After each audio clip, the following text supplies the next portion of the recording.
Saya Dini Anggraini Purwanti, mahasiswi dari Universitas Muhammadiyah Profesor Dr. Hamka, Fakultas Keguruan dan Ilmu Pendidikan, Program Studi Pendidikan Bahasa dan Sastra Indonesia.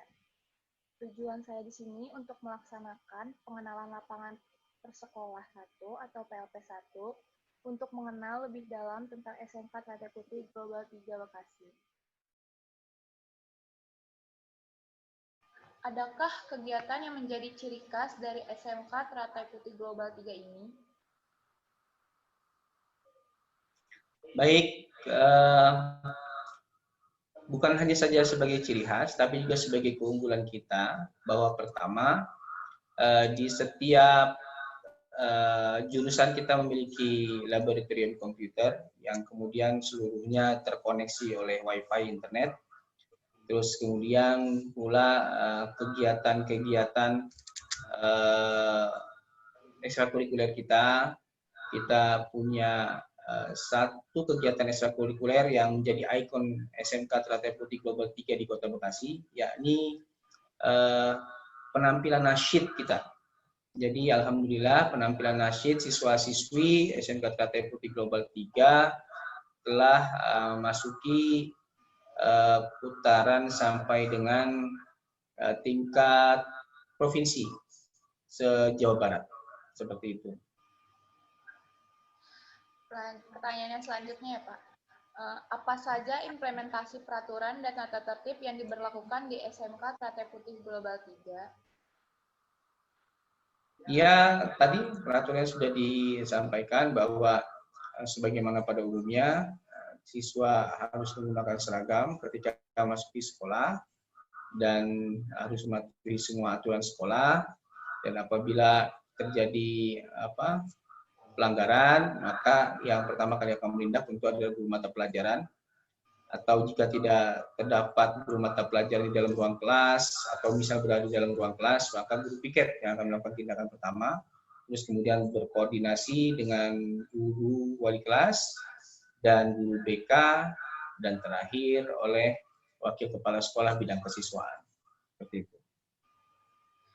Pertanyaan selanjutnya Pak, bagaimana struktur organisasi dan tata kerja di sekolah ini berjalan? Baik, untuk struktur organisasi pun sebagaimana pada umumnya bahwa SMK Teratai Putih Global 3 bernaung di bawah Yayasan Teratai Putih Global yang memiliki 9 unit satuan pendidikan, baik TK, SD, SMP, SMA maupun 4 SMK lainnya. 5 SMK lainnya.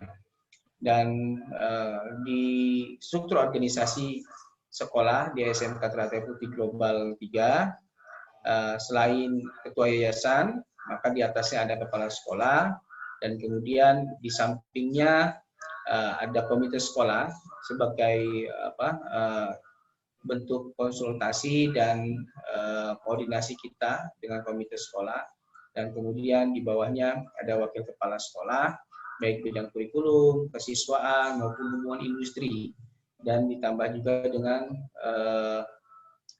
kepala tata usaha.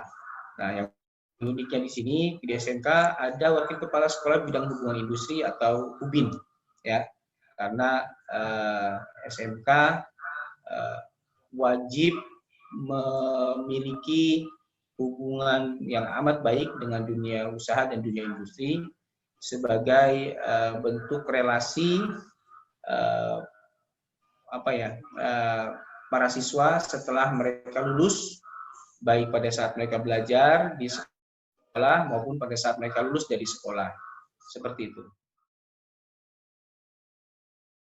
Bismillahirrahmanirrahim. Assalamualaikum warahmatullahi wabarakatuh. Waalaikumsalam warahmatullahi wabarakatuh. Langsung saja, adapun pertanyaan yang dapat saya ajukan sebagai berikut. Yang pertama, pertanyaan pertama, apa saja perbedaan metode pembelajaran sebelum pandemi dan saat masa pandemi ini? Ya, baik. Terima kasih atas pertanyaan yang disampaikan. Mengenai perbedaan metode pembelajaran, kita tahu saat ini adalah masa pandemi ya. Tidak dapat dipungkiri, pandemi berdampak besar bagi berbagai sektor. Salah satunya adalah pendidikan. Kami sebagai pendidik harus memastikan kegiatan belajar mengajar tetap berjalan meskipun peserta didik berada di rumah. Pembelajaran yang sebelumnya dilakukan secara tatap muka kini berlangsung secara daring. Pendidik harus menciptakan media pembelajaran sebagai inovasi dengan memanfaatkan media daring seperti ponsel, laptop, komputer, atau lain-lain yang terhubung dengan jaringan internet.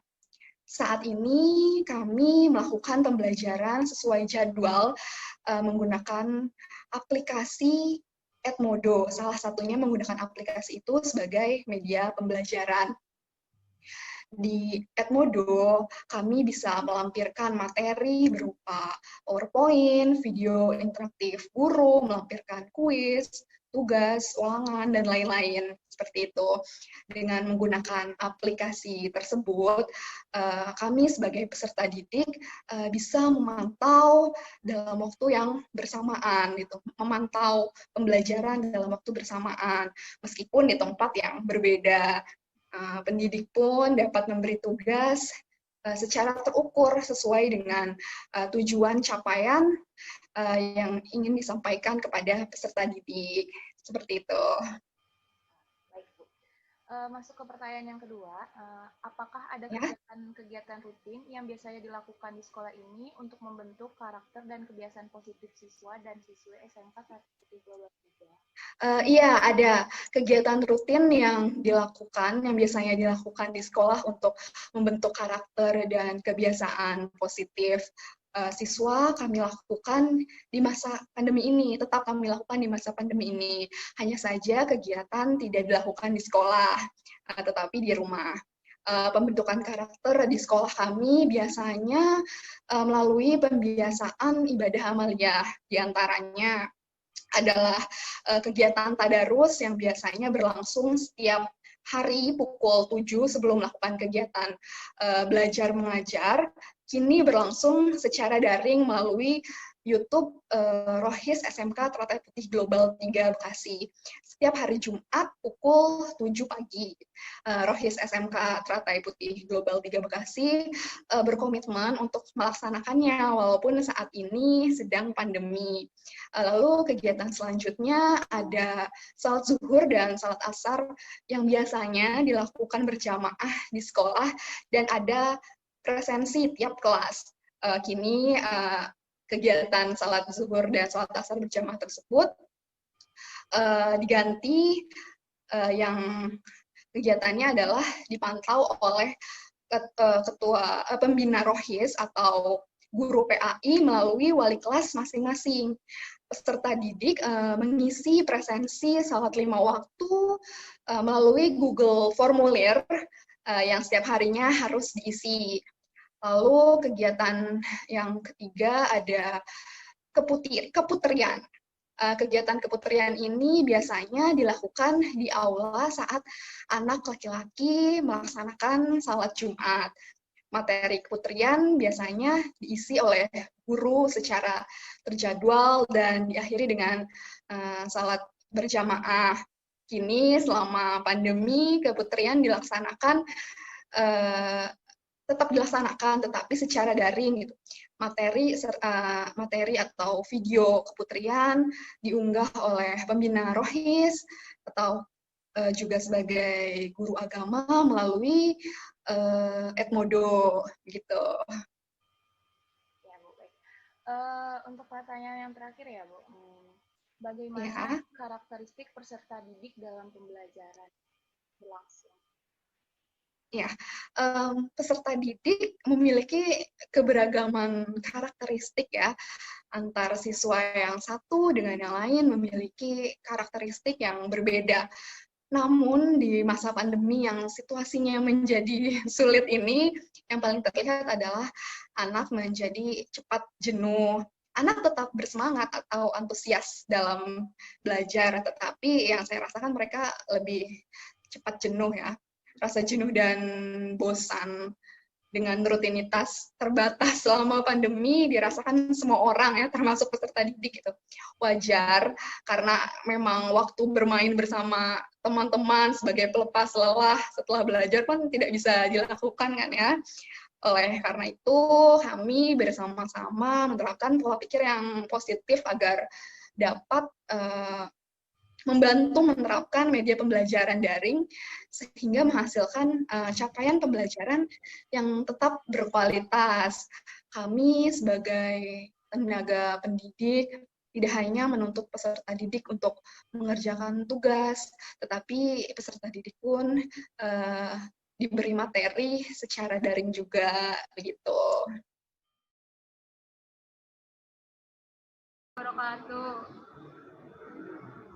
Waalaikumsalam warahmatullahi wabarakatuh. Langsung aja ya ditanya. Pertanyaan yang pertama, bagaimana cara mengajar guru di SMK Teladan Putih Global 3 Bekasi? Mudah dimengerti, terus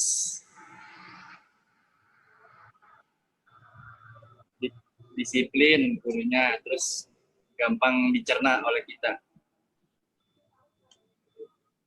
Itulah. Pertanyaan yang kedua, apa saja kegiatan formal atau kegiatan rutin yang ditetapkan di SMK Teladan Putih Global 3 Bekasi?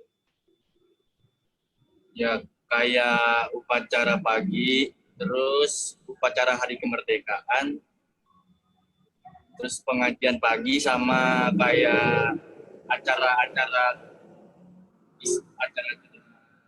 Islam gitulah. Gitu. Pertanyaan yang ketiga, bagaimana kesan Anda sebagai alumni yang belajar dan lulus pada masa pandemi ini? Saya sangat senang bisa pernah belajar di sana karena mendapatkan pengalaman baru, teman baru, dan suasana baru. Juga bisa membuat saya menjadi lebih baik lagi dari sebelum-sebelumnya.